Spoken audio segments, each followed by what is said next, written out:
प्रयत्न केला गेला तरी आजही त्यांना विश्वास वाटत नाही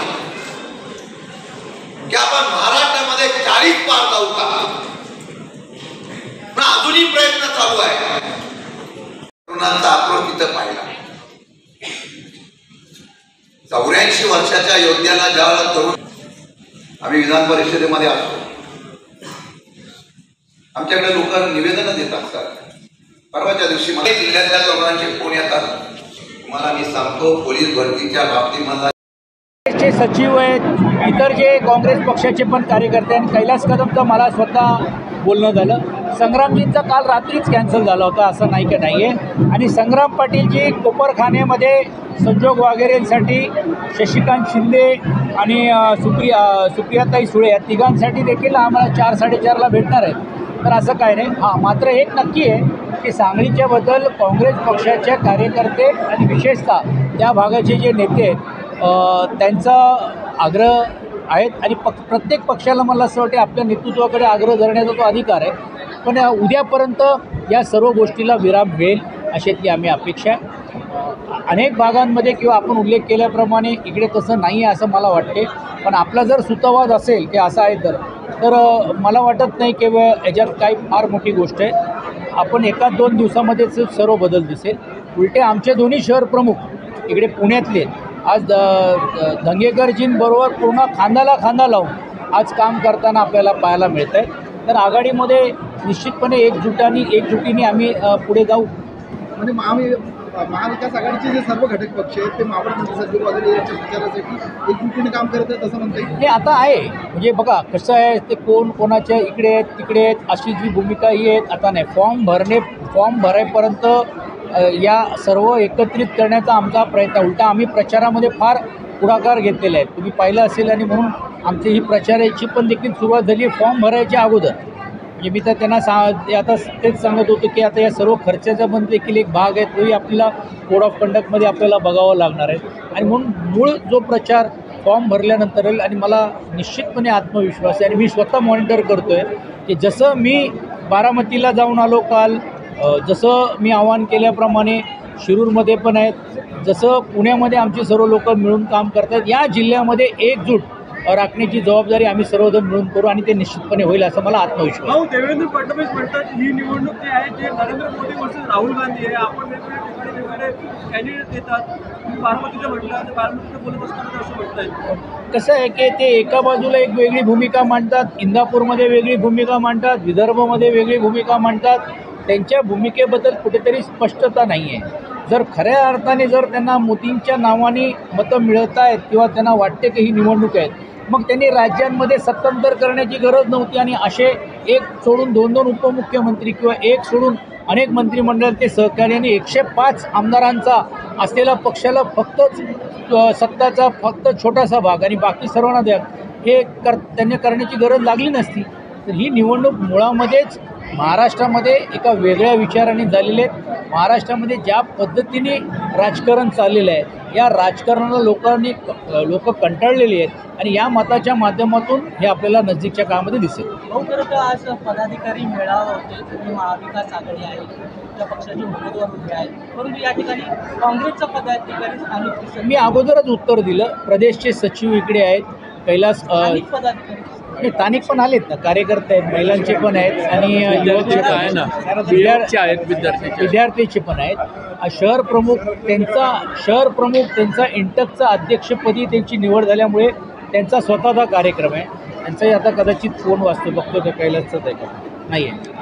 तर तेही देखील त्यांच्या कार्यक्रमामध्ये. आणि संग्रामचं कालच संध्याकाळी कोपरखानेला त्यांची मिटिंग होती आणि योगायोगाने ती मिटिंग आमच्यासाठीच लावली आहे, म्हणून तेही येऊ शकले नाहीत. पण असं काय वाटत नाही.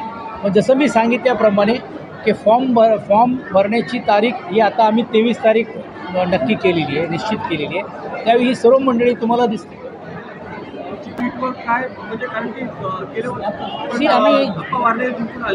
कसं आहे, आम्ही जो बारकाईने ॲनालिसिस केलेलं आहे ते याच्यामध्ये शेतकरी कामगार पक्षाची चांगली ताकद आम्हाला खालच्या तिन्ही पट्ट्यामध्ये मिळालेली आहे. दुसऱ्या नंबरवरती विशेषतः कर्जत ही आमची सीट होती. तिकडचा आमदार जरी गेला असेल तरी देखील मतदार हा आमच्याबरोबर आहे. भोईर म्हणून पण सेकंड नंबरवरती आहेत. म्हणजे तिकडचे जे अपक्ष आमदार जे निवडून आले ते फक्त 1001 मतांनी निवडून आलेले आहेत. तर तिकडे चांगली परिस्थिती आहे. आणि आमचा कॅन्डिडेट हे पिंपरीमध्येच असलेला आणि विशेषतः गावकीचा जो मोठ्या मिळणारा जो पाठिंबा आहे हे जर पाहिल्यानंतर आणि इतर सर्व सामाजिक दृष्टिकोनातून जे कार्यकर्ते जे आहेत त्यांचा जो त्यांना पाठबळ जो मिळतो आहे तर कदाचित आम्हाला आघाडी पिंपरी चिंचवड आणि मावळमधूनच मिळेल का अशी आमची अपेक्षा आहे. पण आम्ही ओव्हर कॉन्फिडन्स नाही आहोत, कॉन्फिडन्स आहोत पण ओव्हर कॉन्फिडन्स नाही राहत आहोत. आणि म्हणून आता एक एक बूथ वाईज आखणी करण्याचं काम केलेलं आहे. प्रभाग वाईज काही लोकांना जबाबदारी आम्ही वाटून दिलेली आहे आणि त्याला मॉनिटरिंग करण्याचं काम आम्ही करतो आहे. आणि आम्हाला आत्मविश्वास आहे की आम्ही ही सीट काढू एका 2 दिवसामध्ये. कारण आजच संजय राऊत साहेबांशी माझी चर्चा झाली. कारण 18 तारखेला सुप्रियाताई सुळेजी आणि अमोल कोल्हे हे फॉर्म भरत आहेत. त्यांनी मला निमंत्रण केलं होतं. काल पवारसाहेब पण मला बोलले आणि राऊत साहेबांना पण त्यांनी विनंती केली की तुम्ही बोला म्हणून. तर म्हणून मी आज त्यांना फोन केला होता.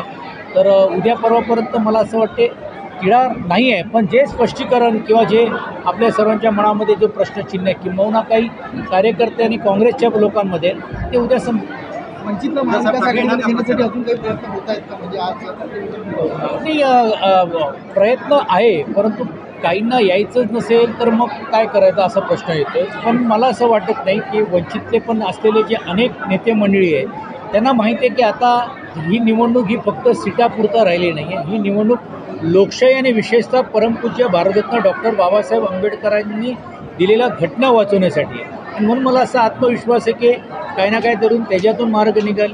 त्याच्यातून मार्गाने निघाला तरी देखील समाज म्हणून आम्ही सर्वजण महाविकास आघाडीवरती बरोबर ते राहतील अशी अपेक्षा. फ्लेक्सवरती दिघे साहेबांचा फोटो नेमका अर्थ काय नाही? दिघे साहेब काय ही कोणाची वैयक्तिक प्रॉपर्टी नाही आहे. ह्याच्यामध्ये अगोदरच ज्या ज्या व्यक्तींना वाटते कारण त्यांचा संबंध ज्या परिसरातल्या कार्यकर्त्यांचा आला त्या परिसरातले आहेत. त्यात इकडच्या देखील कार्यकर्त्यांच्या अनेक भावना आहेत त्यांच्याबद्दलचे आहेत. म्हणून त्याचा समावेश करण्याचं काम केलं का त्यात वेगळा अर्थ घ्यायची गरज. आंबेडकरांना मोठं होऊन द्यायचं नाही असा कौल जो आहे तो आपला चंद्रशेखर बावनकुळेंनी मारलेला आहे की वंचितच्या संदर्भाच्या जागा वाटपाचा जी भूमिका घेतलेली आहे त्यामुळे एका राजकीय पक्षातला नेत्यांनी आपल्या पक्षातल्या उमेदवारांना जाहीर करायचं ही नवीन प्रथा सुरू होते. यातूनच संकेत दिसत आहेत की खऱ्या अर्थाने नेतृत्व कोण करतो आहे किंवा करण्याचा प्रयत्न करतो आहे. म्हणजे पहिला तर आम्ही माईक खेचण्यापुरताच बघत होतो. आता डायरेक्टच घोषणा व्हायला लागली तर म्हणजे हा सर्वसामान्य राजकीय विश्लेषक म्हणून तुम्ही असेल किंवा राजकारणामध्ये एक आमदार या नात्याने माझ्यासमोर पण प्रश्न आहेत.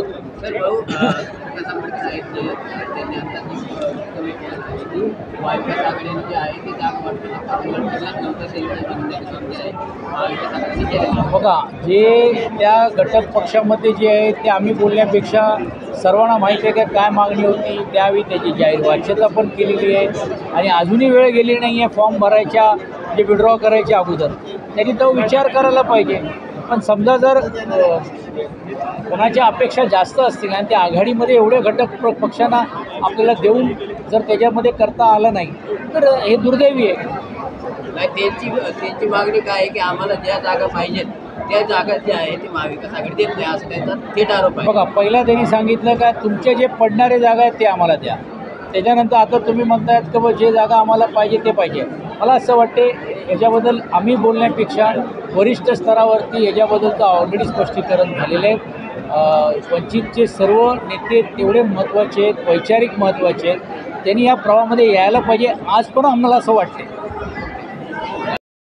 बघा हे काँग्रेस पक्षाचे अधिकृत असलेले प्रदेशाध्यक्ष किंवा शहर अध्यक्ष हे जे 2 महत्त्वाचे पदं असतात मुंबईमध्ये मुंबई काँग्रेस पार्टी असेल आणि प्रदेशमध्ये नाना पटोलेजी जे प्रदेशचे असतात ह्यांच्याकडनं तरी असं कुठे आले नाही आहे.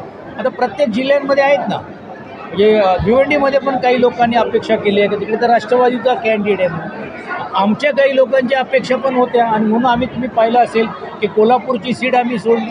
रामटेकची आमची सीट आम्ही सिटिंग सोडण्याचं काम आम्ही केलेलं आहे. तर अशा पण सीट्स आपण सोडण्याची भूमिका होती. आणि अमरावती जिकडे आम्हाला ट्रेडिशनली आम्ही लढली पाहिजे ती देखील आम्ही सोडण्याची भूमिका आम्ही घेतलेली आहे. तर मला असं वाटत नाही की ह्याच्यामध्ये काही वेगळं पण आहे.